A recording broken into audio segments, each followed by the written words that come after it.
इस वीडियो में बात करेंगे म्यूचुअल फंड्स के बारे में और म्यूचुअल फंड लेते समय आपको किन किन बातों का ध्यान रखना चाहिए।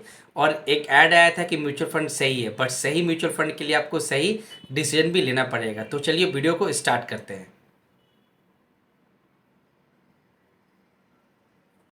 आज बात करेंगे म्यूचुअल फंड्स के बारे में कि म्यूचुअल फंड सिलेक्ट करते समय किन किन बातों का ध्यान रखना चाहिए, क्योंकि बहुत सारे लोग म्यूचुअल फंड में इन्वेस्ट करते हैं और उनको ये लगता है कि म्यूचुअल फंड इन्वेस्ट करना बिल्कुल सेफ है, पैसे की गारंटी है, बट ऐसा बिल्कुल ही नहीं है।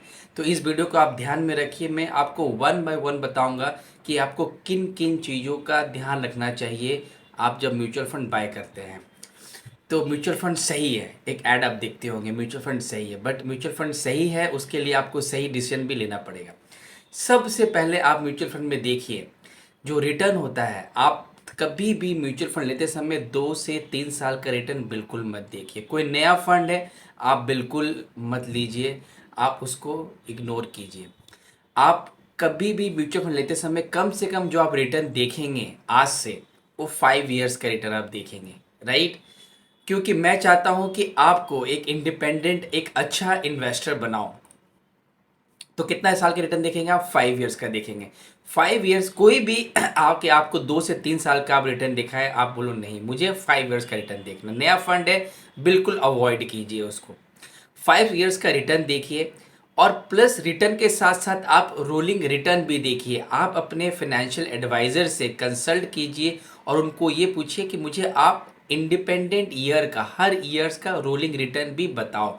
अब रोलिंग रिटर्न क्या होता है? देखिए, आपको 5 ईयर्स में एवरेज रिटर्न पता चलता है कि 5 साल में एवरेज रिटर्न क्या हो। बट अगर मैं बोलूँ 2000 से लेके 2005 तक जो रिटर्न है वो 15% रहा है, तो आप ये नहीं समझ पा रहे कि 2001 में कितना रहा है, 2002 में कितना रहा है, 2003 में कितना रहा है, 2005 में कितना रहा है। तो ये आप नहीं समझ पा रहे हैं, राइट। आपको ये समझाया जा रहा है कि 2000 से लेकर 2005 तक ये 15% का रिटर्न रहा है, बट आपको जानना है हर इंडिविजुअल ईयर का रिटर्न, एक साल में कितना म्यूचुअल फंड ने उस ईयर कितना अच्छा किया है। ठीक है, आप क्या देखेंगे? Rolling return. अब सेकंड क्या है? अल्फा। कोई भी फंड मैनेजर खराब नहीं होते हैं। म्यूचुअल फंड में आप जो इन्वेस्ट करते हैं, आप फंड मैनेजर के फिलॉसफी में इन्वेस्ट करते हैं, राइट। आप वहाँ पर एक इन्वेस्टर्स नहीं होते हैं, आप वहाँ पर होते हैं को इन्वेस्टर, क्योंकि आप पूल में पैसा डालते हैं और उस पूल से पैसा निकालती है फंड मैनेजर और डिफरेंट डिफरेंट शेयर्स में, सेक्टर्स में इन्वेस्ट करती है और आपके लिए रिटर्न जनरेट करती है। तो अल्फा, अल्फा देखिए। अब एक फंड मैनेजर अगर अल्फा बीट कर पा रहा है तो वो फंड मैनेजर सही है। अगर अल्फा बीट नहीं कर पा रहा है तो आप उसे क्यों एक्सपेंस रेशियो दे रहे हैं? आप 1.75% एक्टिव में अगर इन्वेस्टमेंट कर रहे हैं तो भी आप दे रहे हैं, राइट। 2% भी दे रहे हैं, 2.25 तो मैक्सिमम है, इसके ऊपर कोई फंड, कोई एएमसी चार्ज नहीं कर सकता है। तो आप ये देखिए कि कोई फंड मैनेजर अच्छा खराब नहीं होता है, आपकी अल्फा को बीट कर पा रहा है कि नहीं। अगर अल्फा को बीट नहीं कर पा रहा है तो क्या मतलब बनता है उस फंड मैनेजर को एक्सपेंस रेशियो देने का? फंड को अवॉइड कीजिए, राइट। उस फंड को मत लीजिए आप, चाहे फंड मैनेजर कितना भी अच्छा हो। अगर वो 2 से 3 4 सालों में अल्फा को भी बीट नहीं कर पा रहा है तो क्या मतलब है?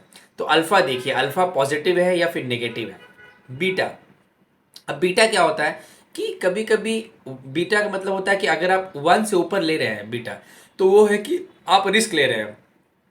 1 से नीचे है तो आप रिस्क नहीं ले रहे। तो बीटा हमेशा कितना होना चाहिए? हमेशा 1 से थोड़ा नीचे होना चाहिए बीटा। अब शार्प रेशियो, शार्प रेशियो मतलब क्या होता है? शार्प रेशियो मतलब कोई भी फंड मैनेजर कितना रिस्क ले रही है। देखिए, रिटर्न लाना भी इम्पॉर्टेंट है, बट सबसे ज़्यादा इम्पॉर्टेंट है कि कैपिटल को बचाना। रिटर्न किस बेसिस पर आ रहा है? आप एक घर से निकलते हैं, आप जाते हैं एक जगह से दूसरी जगह, आप 1 घंटे में पहुंचते हैं। मैं उस जगह आधे घंटे में पहुंच जाता हूं। मैं जल्दी तो पहुंच रहा हूं, क्या मैं कार स्पीड से चला रहा हूं? अगर मैं कार स्पीड चला रहा हूं तो हो सकता है कि एक्सीडेंट भी हो सकती है।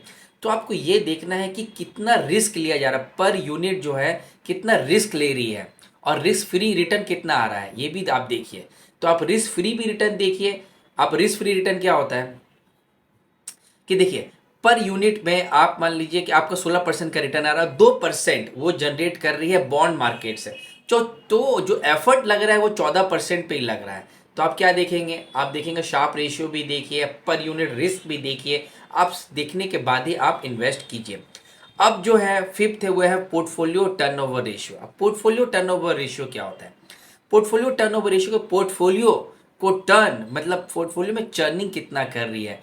कोई भी फंड मैनेजर अपनी अगर इन्वेस्टमेंट डिसीजन पे स्टिक नहीं है, मतलब वो काफ़ी चर्निंग करता है, तो वो भी देखिए आपकी जो टोटल जो पोर्टफोलियो टर्नओवर ज़्यादा है कि कम है। अब 6 देखिए सेक्टर एलोकेशन। अब सेक्टर एलोकेशन क्या होता है? सेक्टर एलोकेशन मतलब अगर आपसे 100 रुपये फंड मैनेजर ले रही है तो कहाँ किस किस सेक्टर्स में पैसा डाल रही है, कहीं कहीं कॉन्सेंट्रेटेड बेट तो नहीं ले रही है ना। जबकि 25 to 30% एक सेक्टर में ज़्यादा पैसा इन्वेस्टमेंट नहीं कर सकती है, इन्वेस्ट नहीं कर सकती है एज पर सेबी के हिसाब से, बट इसको भी बाईपास करने के तरीके हैं। तो आप ये देखिए कि सेक्टर में एलोकेशन कितना है। फिर आप देखिए एएमसी ट्रैक रिकॉर्ड, जो मैं हमेशा बोलता हूँ, एएमसी ट्रैक रिकॉर्ड जरूर देखिए आप। अब चलिए मैं समझता हूँ कि एक एएमसी हाउस है, उसके पास 10 स्कीम्स है और उसमें से 6 स्कीम्स अच्छा कर रही है, और एएमसी एक एक और दूसरा एएमसी है जहाँ पर 10 स्कीम है, उसमें सिर्फ 3 स्कीम अच्छा कर रही है। तो आप कौन सी स्कीम, कौन सी एएमसी को आप लेंगे? आप एएमसी बी को लेंगे, क्योंकि क्यों, सॉरी ए को लेंगे, आप एएमसी ए को लेंगे क्योंकि बी तो सिर्फ 10 में से 3 स्कीम अच्छा कर रही है, और एएमसी जो ए है वो कितना अच्छा कर रही है, वो 10 में से 6 अच्छा कर रही है। तो पूरा ओवरऑल जो एएमसीज है, एएमसी का जो ट्रैक रिकॉर्ड है वो काफ़ी अच्छा है। ऐसा नहीं है कि 10 प्रोडक्ट 20 प्रोडक्ट ला दिए, बाकी प्रोडक्ट की ब्रांडिंग चल रही है, उस ब्रांडिंग में पैसे खर्च हो रहे हैं, खूब पीआर चल रहा है। तो ऐसे एएमसी को लीजिए जिनकी फिलॉसफी, जिनका 50-60% सक्सेस रेशियो है ओवरऑल स्कीम्स में। कोई ऐसा फंड में कि मैं नाम नहीं लूंगा उस एएमसीज का, लेकिन ऐसे भी एएमसीज है जिसके पास 30 स्कीम्स है, सिर्फ 4 से 5 स्कीम्स अच्छा करती हैं, बाकी 20 से 25। तो ओवरऑल जो एएमसी की जो स्ट्रैटेजी है वो स्ट्रैटेजी सही नहीं है। अब है फंड मैनेजर। फंड मैनेजर को भी देखना बहुत जरूरी है, और फंड मैनेजर की ट्रैक हिस्ट्री देखिए कि फंड मैनेजर अगर थे तो कितने सालों से, क्योंकि हर फंड मैनेजर की फिलॉसफी अलग होती है। एक फंड मैनेजर की फिलॉसफी अलग होती है, अब जो दूसरे जगह दूसरे को जाता है उसकी जो फिलॉसफी है वो अलग होती है। तो फंड मैनेजर का भी एक रिकॉर्ड जरूर देखिए कि कितने सालों से वो फंड को मैनेज कर रहे हैं। अब तो ये हो गया कि मैंने आपको बता दिया आर्ट कि आप किस तरह से म्यूचुअल फंड को डिसाइड कर सकते हैं। अब ये है कि आप सोचते हैं कि लार्ज कैप लेने से आपका जो रिस्क है वो मिनिमाइज हो जाता है, मतलब लार्ज कैप ले लो, मतलब इसका मतलब हो गया, देखिए जो स्कीम्स होती है ना आपके रिस्क को मिनिमाइज नहीं करती है, आप ये हमेशा याद रखिए। लार्ज कैप में भी बहुत सारी कंपनियां हैं जो अच्छा नहीं की, जेट एयरवेज है, किंगफिशर है, आप इंडिया बुल्स देख ले सक आप देख सकते हैं, दीवान हाउसिंग फाइनेंस देख सकते हैं, ऐसे बहुत सारी कंपनियां हैं।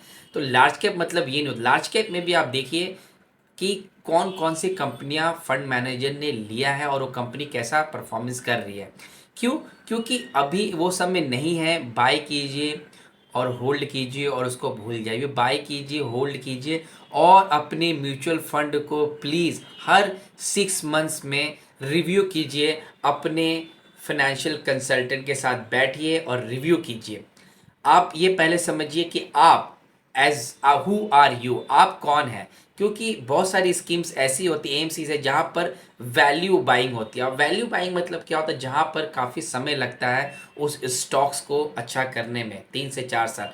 क्या वो आपका एपिटाइट है? क्योंकि आप ओवरऑल फंड मैनेजर्स की फिलॉसफी में इन्वेस्ट कर रहे हैं। तो फंड मैनेजर वैल्यू बाइंग है और आप वैल्यू बायर नहीं हो, तो आपका जो अलाइनमेंट है वो फंड मैनेजर से नहीं होगा। वो फंड मैनेजर का जो ट्रैक रिकॉर्ड है, मतलब जो एएमसी का है, वो वैल्यू बाइंग करती जाता है। जैसे एक्सेस को देखेंगे, अब एक्सेस की बहुत सारी स्कीम्स है जो वैल्यू 3-3, 4-4 साल लगते हैं उनको। अगर आपकी वो एपिटाइट नहीं है तो आप इन्वेस्टमेंट मत कीजिए। सेकंड, एक और इम्पॉर्टेंट चीज़ समझिए कि आप ये भी देखिए कि जब आप एसआईपी करते हैं तो एसआईपी में आप क्या देखेंगे? आप एसआईपी में आप मंथली रिटर्न देखिए, और जब आप लमसम करते हैं तो आप ईयरली रिटर्न देखिए। और एक चीज़ आप देखिए हमेशा क्या, कि अभी जो आप इन्वेस्टमेंट, आपके ड्रीम्स को, गोल को अटैच कीजिए। जो भी आप एसआईपी लमसम कर रहे हैं उस गोल को अटैच कीजिए। एसआईपी को अपने गोल के साथ अटैच करना बहुत इंपॉर्टेंट है। अब कुछ गोल्स होते हैं जो थोड़ा सा कॉम्प्रोमाइज़ किया जा सकता है, कुछ गोल जो होते हैं जिसमें कॉम्प्रोमाइज़ नहीं किया जा सकता। अब चिल्ड्रन एजुकेशन, उस पर कोई भी पेरेंट्स इंडिया में कॉम्प्रोमाइज़ नहीं कर सकता है, क्योंकि उनके बच्चे की पढ़ाई की बात है। जब पढ़ाई आती है तो जो इंडियन पेरेंट्स है काफ़ी इमोशनल होते हैं। तो उस पे आप बेट नहीं ले सकते, रिस्क नहीं ले सकते हैं। आपको 13 से 14% का रिटर्न भी उसमें चलता है। बट आपकी अगर ड्रीम है कि मुझे बहुत अच्छा घर लेना है, तो थोड़ा आप कम का भी घर ले सकते हैं, तो आप चल सकता है।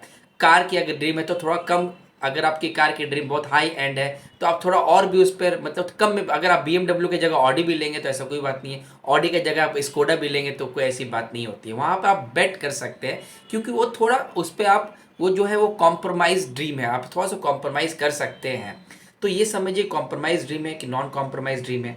अगर अगर कुछ कर रहे हैं, अगर आप कोई स्कीम करें तो उस स्कीम्स को अपने गोल के साथ अलाइन कीजिए। अगर चिल्ड्रन एजुकेशन है तो चिल्ड्रन एजुकेशन के लिए एक अलग स्कीम्स लीजिए, एक रिटायरमेंट्स के लिए अलग स्कीम लीजिए, एक अगर आपको वेल्थ क्रिएशन है तो वेल्थ क्रिएशन के लिए अलग एक स्कीम्स लीजिए।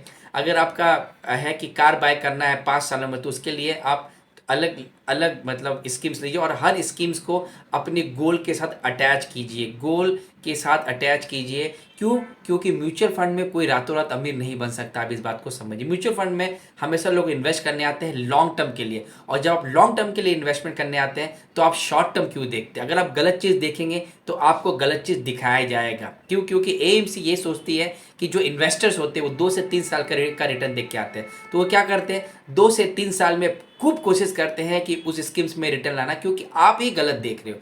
जब आप गलत देख रहे हो तो आपको गलत दिखाया जा रहा है। तो इसलिए आप हमेशा लॉन्ग टर्म रिटर्न देखिए, अपने गोल को समझिए, प्लीज़ अपने गोल को समझिए और गोल के हिसाब से ही इन्वेस्टमेंट कीजिए। फाइनेंशियल्स गोल को समझना बहुत इंपॉर्टेंट है, फाइनेंशियल प्लानिंग करना बहुत इंपॉर्टेंट है। तो आशा करता हूँ अब आपको पूरा म्यूचुअल फंड समझ में आया होगा। तो म्यूचुअल फंड समझ में आया तो प्लीज़ अगर वीडियो को ज़रूर लाइक कीजिए, और मैं सोच रहा हूँ कि आपके लिए एक म्यूचुअल फंड सीरीज़ शुरू करूँ, तो आप कमेंट्स बॉक्स में ज़रूर बताइए कि अगर आप म्यूचुअल फंड में कोई टॉपिक चाहते हैं तो किस तरह के टॉपिक चाहते हैं, कोई स्कीम्स चाहते हैं या फिर कोई स्टॉक्स के बारे में अगर जानना चाहते हैं तो आप कमेंट्स बॉक्स में बताइए, और वीडियो को लाइक ज़रूर कीजिए। क्यों? क्योंकि जितना आप लाइक करेंगे यूट्यूब एल्गोरिदम बेस्ड पे उसको पब्लिश करता मैं है, तो क्या होता है कि ज़्यादा से ज़्यादा लोगों तक रीच होता है। जब ज़्यादा से ज़्यादा लोगों तक रीच होता है तो क्या होता है कि ज़्यादा से ज़्यादा लोग देखते हैं और उनको वीडियो से मतलब फ़ायदा होता है, वो एक इंडिपेंडेंट इन्वेस्टर बन सकते हैं। तो चलिए मिलते हैं नेक्स्ट वीडियो में। धन्यवाद, थैंक यू।